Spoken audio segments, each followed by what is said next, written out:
Yeah, we ended it like we end every day with a tickle.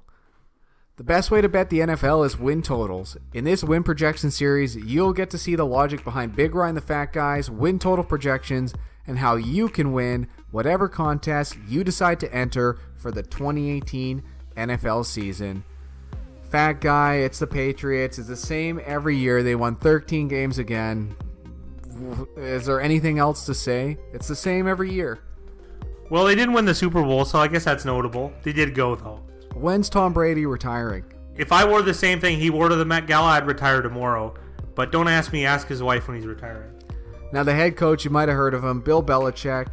He's been with the team for 18 years. He's gone 250 and 118 for a 68 win percentage. Holy shit. Best coach probably of all time between him and Don Shula, I guess.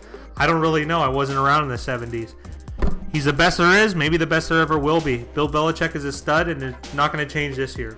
Are you calling him the Bret Hart of the NFL? It's possible. It's possible. Do you think he used to wrestle in his dad's dungeon? I don't know, but he sure is a hitman. Now, I'm going to call this guy an ex head coach because I feel like he got axed in the offseason. And that's Josh McDaniels as the offensive coordinator for the Patriots. They'd like some sense of continuity in New England. So in order to keep Josh McDaniels, I don't know what they did. They have some pictures of him or whatever. But he had a standing offer from Indianapolis, and he screwed them over. And I don't think he's going to get another chance anytime soon with being a head coach. So maybe they up the salary really well, like Robert Kraft said he did. But he's sticking around for another year, and that's a positive thing for New England. Your doppelganger, Matt Patricia, is gone. And for some reason, today it's May 9th. We're recording this.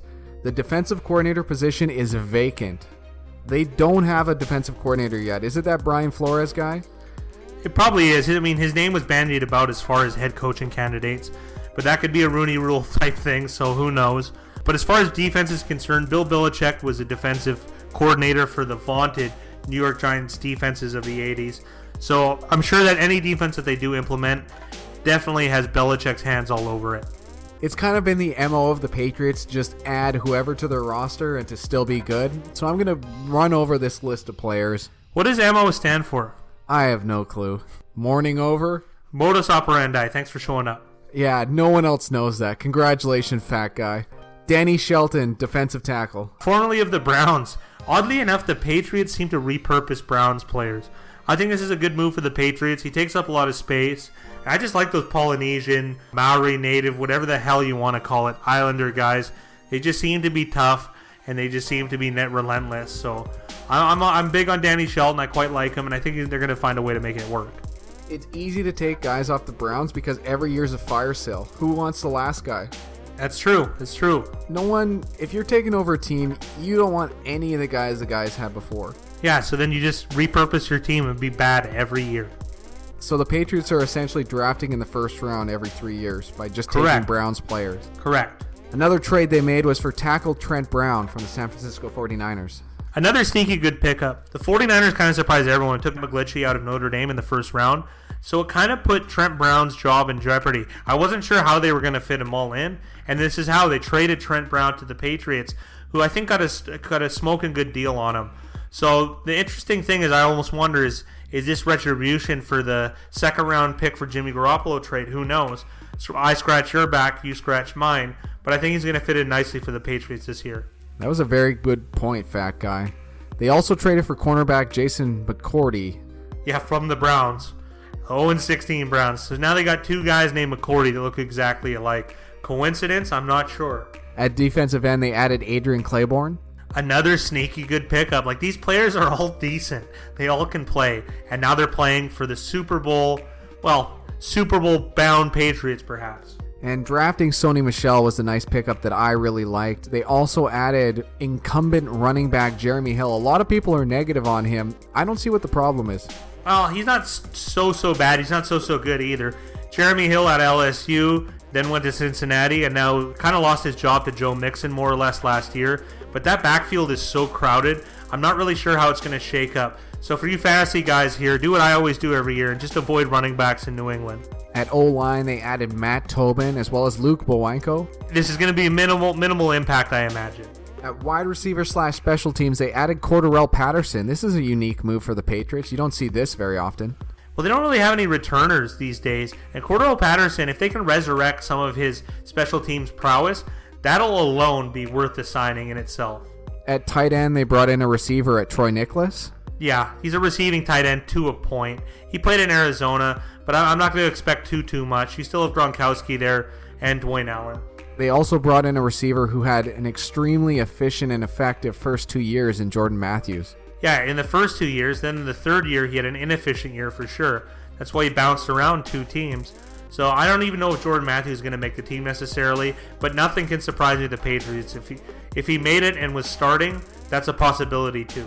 At wide receiver, they have lost Brandon Cooks and they lost Danny Amendola. And at tight end, they lost Martellus Bennett. Marty B should retire and keep writing children's books. His heart certainly wasn't in the last year. And Cooks and Amendola, those are 2 losses for Brady, but they do this every year and someone steps up and plays even better than the last guy. That's why I'm not worried about it. The Cooks one hurts me a bit, but they did manage to get a first-round draft pick, so that kind of heals that wound. And at linebacker, they lost Shea McClellan. Shea McClellan, a first-round pick for the Bears a number of years ago. I mean, it is what it is. I'm not too worried about it. Let's look at this roster head to toe. At quarterback, obviously, it is Tom Brady's team. It is Tom Brady's team, and you're kind of wondering when he's going to run out of gas. Tom Brady is human. He is going to have some poor years down the road if he continues to play and try and battle father time, but I'm not so sure if it's this year. But there is some writings on the wall that things do need to be adjusted in New England. At running back, let me just list them all off. Sony Michel, Jeremy Hill, Rex Burkhead, James White, Mike Gillislee, and Brandon Bolden. People always suggest Brandon Bolden as a release candidate, and maybe he should be, but he's the best on special teams out of any of those guys. So if it were me, he'd be one of the guys I'd be willing to keep, especially at that price tag. He's always cheap. Sony Michel they drafted in the first round, so he should get some looks. I mean, they're trying to replicate what they had with Dion Lewis, so I imagine that's what the Sony Michel pick was all about. Mike Gillislee, they paid a lot of money last year. Maybe it was just to screw over the Bills like they always like to do, much like the Chris Hogan thing as well. I'm not really sure who else is going to play as far as the running back position goes. Rex Burkhead had some games last year. Jeremy Hill could play some games. It's really, really difficult to tell how the Patriots are going to manage their running backs. So if I were making fantasy choices, I would just stay away. Foot fetish connoisseur Rex Burkhead. Rex Ryan. Rex Burkhead played some good snaps on special teams last year. Played good snaps. Yeah, he played some good snaps on special teams. He blocked a kick. Brandon Bolden on special teams. Rex Burkhead. All these guys can play special teams. Well, you need to be a football player in New England, and that's what the majority of these players are. And you made a good point, and that's probably why Jeremy Hill is going to get cut in the offseason. It's a good possibility. At wide receiver, they added in Jordan Matthews. They still have Chris Hogan. Julian Edelman's still around. They brought in Cordell Patterson. They have Malcolm Mitchell, who showed glimpses, as well as Philip Dorsett. And a guy named Kenny Britt, who's kind of been up and down. They've also have Matthew Slater, who I forgot is a wide receiver. Matthew Slater, another special teams guy. He's a football player. I'm not really sure how this is going to shake down. I mean, if Edelman regains form, he could be the guy. Chris Hogan seemed like he was maybe the guy. I don't know if there is going to be one guy. I think they're going to spread it around because this isn't a talented group necessarily, but there's enough bodies that can play, and they're the Patriots, so they'll figure out a way. Left to right on this O-line, it's Ladrian Waddle, Joe Thuney, David Andrews, Shaq Mason, and Marcus Cannon. They've also brought in Trent Brown to compete, who probably will start if healthy, as well as first-round pick Isaiah Wynn and center Luke Bowanko. This is also another odd weakness of probably the Patriots. If you take coaching out, this team would never be very good, but you have to always give the Patriots the benefit of the doubt. They are just that, the Patriots. So I think this offensive line is maybe below average, but Bill Belichick's going to find a way to get it done. It was nice that they were able to spend a first-round pick, and they were able to trade for Trent Brown. So that gives you kind of a good idea that maybe they think they need some upgrades here. I don't think who you list is necessarily going to start, especially Ladrian Waddle at left tackle. It's a big loss to lose Nate Solder, which we forgot to mention earlier, to the New York Giants. But maybe, perhaps, even Trent Brown plays left tackle. I don't know Isaiah Wynn too well. I haven't watched any of his college tape, so I'm curious where he's going to fit in on this offensive line. What's interesting about the Patriots, and they're the only team that does this, is they cycle through offensive linemen on purpose.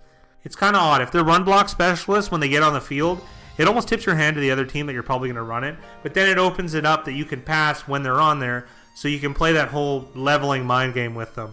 And if they're playing some sort of mind games between coaching staff, I would bet on the Patriots to probably win those mind games. Let's look at the defensive side of the ball. On the D-line, they've got Adrian Claiborne, Danny Shelton, Malcolm Brown, Trey Flowers, Dietrich Wise Jr. They have added in Lawrence Guy as well, Derek Rivers, Geno Grissom, and Vince Valentine. What an excellent name, Vince Valentine. Third-round pick from 2016. Double V. I quite like it. Shouldn't a double U be called a double V? I mean, you hardly use like a half circle at the bottom. Anyways. Yeah, this defensive line is actually half decent. I mean, of course, they've kind of patched it together with guys from other teams, a la Adrian Claiborne and Danny Shelton. But there is some definite talent here. Dietrich Wise Jr., I thought, had a really good season last year. Trey Flowers is definitely decent. Malcolm Brown can play. So this defensive line definitely is, I'd say, almost a strength for this New England Patriots, even though it hasn't looked it in past years. At linebacker, it's Dante Hightower and Kyle Van Noy, as well as Marquise Flowers, Landon Roberts. They also added in 5th and 6th round picks, guys that are probably going to be playing special teams. Yeah, Hightower is definitely the face of the linebacking core. Mind you, he's been hurt a number of the last few years, and I hate harping on injuries, but they're just so prevalent in the NFL. Kyle Van Noy is a former second-round pick for the Detroit Lions. He's kind of taken off a little bit for the New England Patriots. Maybe the reason that they decided to let Jamie Collins walk, who hasn't played as well for the Browns as his contract would suggest, but he was a dominant force for the New England Patriots, and maybe they're hoping to get some sort of production like that from Kyle Van Noy.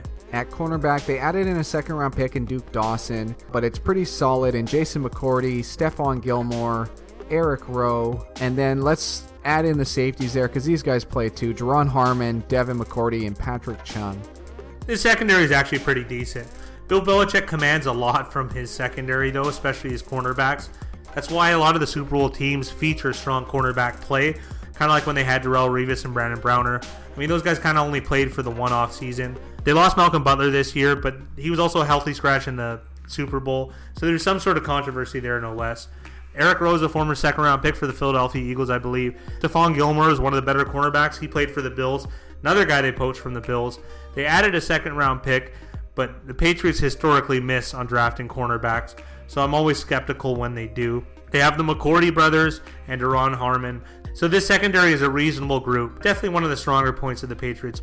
Now, how could I forget, on offense, maybe the best player in the league on offense, tight end Rob Gronkowski. They also have Dwayne Allen and Troy Nicholas. Well, what more is there to say about Robert Gronkowski? I mean, there was rumors he wasn't going to play, but he really is the best at his position.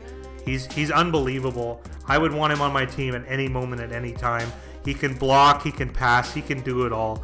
Gronkowski is such a strong point for this Patriots team, but they still find ways to win without him. Now for roster strength, who's better, Brady or Gronkowski? That's tough. But roster strength, I'm going to use an odd intangible word to summarize the strength as a whole.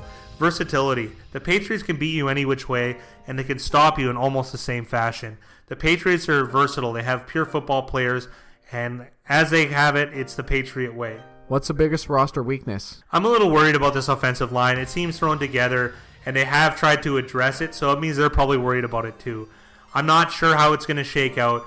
It'll probably at a minimum be average, but I am worried about the offensive line for the New England Patriots. Going into the season, we have them ranked as a B- team. That sounds about right. A lot of this has to do with the coaching pedigree of Bill Belichick, so that's kind of why they're on line with teams with probably more talent like the Rams and the Vikings. But Belichick is that good, and he hasn't proven us wrong yet. Shout out to Pedigree for awesome dog food. I know, it filled me up today.